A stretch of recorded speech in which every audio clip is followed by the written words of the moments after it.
Are you one of those people that when given feedback, constructive feedback, you're like, that's not precise, or that's not really precise, or that's not exactly what I meant, or you don't understand me? If you or your partner are doing that, then you are blocking your own growth. And today I'm going to tell you how to change that. Hi, my name is Dr. Assael Romanelli, and this is The Potential State. And today we're going to talk about, is this precision or is this control? So I get this all the time in the clinic. When I confront someone or when I try to stretch someone or challenge someone, they say to me, well, that's not really precise. That's not really what I meant. You don't really understand me. Now, obviously, there are moments when that is true. But if you see that this is a pattern happening over time, especially when it's also happening between partners again and again and again, there's a high probability that it's actually blocking. Blocking is what we say in improv when you're not accepting what the partner is saying.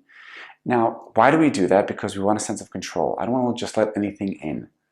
And that's really, really important. But the problem is, what happens when we try to be over precise and we use precision as actually a sophisticated way of blocking our partner's feedback?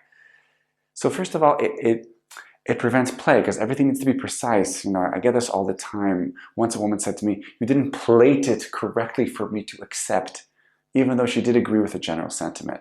So by focusing all the time on the specificalities for it to kind of pass through censorship to get into the other person, there's no play there. It's exhausting. And then what happens is eventually just people don't want to try to offer anymore. They don't bid anymore because it has to be super precise or else you're not going to accept it. It's not going to land. At the end of the day, it prevents you from growing. Why? Because your partner has a high probability of seeing your blind spots.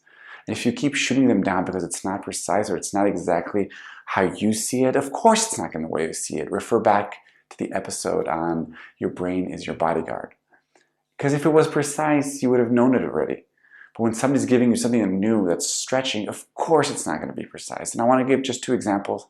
I used to work with this woman and she kept saying almost every sentence, she was like, that's not precise, that's not precise. And it took us like a few sessions to realize, wait, do you notice that almost everything I say, you say it's not precise? Can we try something a bit different? Do you notice that? And what was really evident is she's been in a relationship where she kept feeling not seen and she had to block, but the only way she could block her partner's feedback was by saying it's not precise because she couldn't confront and say, that's wrong. Or another couple, when I said to her something about their marriage and she said, I really don't agree with it. I'm really insulted by the way you said that. That was not really precise. But then later, when actually, as we softened it and I said it with her, and we actually said, and then her husband said, no, that's actually, I agree with that. That's how I see it as well. And there was a kind of a relaxation into that. And then she could say, yeah, I agree with it. But I guess the way you said in the beginning initially was wrong. And I think that's an example of me sticking around even though it wasn't 100% precise. It wasn't even 90% precise. But if she could lower the precision, lower the control, and let that feedback in, she could actually have new insight in their relationships. So how do you soften?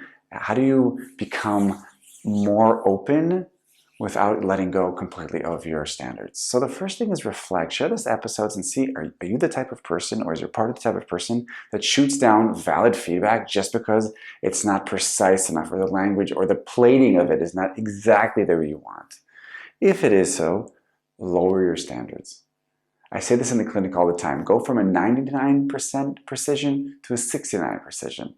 And just the other day I was in a session and I said something about, I told the husband that right now he's blinding himself to his wife's pain. And he's like, that's not precise. And I said, can you take a second? Lower the precision to 69%. And it was really fast. The second he lowered it. And he was like, yeah, I get it. And you see, that's a classic example. If he did not lower his precision level, I know that sounds weird, almost countercultural, lower your standards, but if you actually lowered it and you let it land, refer to the let it land episodes, you're actually going to feel, and there's a high probability that you have a blind spot, but only once you drop it in the body, you'll actually know, oh, wow, it's true, I am blinding myself. And that's just one example of how his hiding behind his precision was actually a way of blocking. And then when you do get that feedback, even if you want to say that's not precise, just playfully let it land. See how it lands. Trust your body to be your polygraph. And just let that kind of go over there. Choose curiosity. Choose to see interactions as a sloppy improvisational endeavor. And if relationships are sloppy, that means tons of things are not going to be precise. But the fact that they're precise does not mean that they shouldn't be entertained or at least listened to.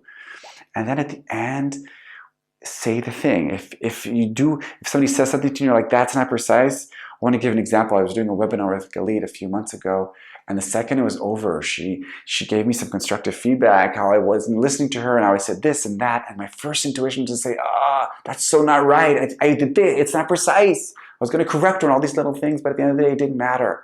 So I tried just breathing, and I was going to get defensive, but I breathed through it, and it wasn't that precise. But the second I let it in, I realized she had a really valid point. And I could have shot it down with her first few statements on the precision. But once I lowered my standards and let it in, or let's say lowered my control, I let that in. And when you do get this from your partner where they keep saying it's not precise, hold on to yourself. Don't retreat. Don't get insulted. Don't get angry. Ask them to stay open. And sometimes what I suggest you can do is say, let's just entertain this. Let's just take this as an intellectual exercise.